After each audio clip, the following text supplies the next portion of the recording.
Здравейте! Как сте, господин? Очакванията са ми така все още живи, но малко по-топло е все пак. Човек пак така полегне и се чувства по-добре. Ти хапвал ли си днес нещо? Хапнах така, не съм, да ти кажа, гладен. Така съм поседнал в мислите си за бъдещето, тревожни повече. Аз помагам от мен и добри хора. Искам да ти помогна сега, за да може да не си на студа навън, за да можеш да си вземеш нещо за хапване и да имаш за следващите дни.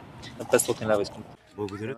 Не съм очаквал материално да ме подкрепи някой така солидно. Помощта е безценна. Не искам да се притесняваш, това от мен е добри хора. На хората да им пожела за жеста, който правят, да им даде Бог само добро, да са здрави и живи. Заповядай. От все сърце приемам ги. Ще се реванширам. Живота ще ни среща. Радвам се, че се срещнахме. Да ти даде Бог добро. И момченцето, което той так се казва. Станчо. Станчо, да си ми жив и здрав. На добрите хора да не забравят, че доброто се връща и че ще дочакаме по-добри времена. Всичко добро. Жив и здрав да си. Напред. Пазете се. Всичко добро. Жив и здрав. Благодаря ви отново от сърце, че заедно подкрепяме хората. Всеки, който иска да се включи, може да го направи чрез сметката и линковете, които се намират в информацията на профила.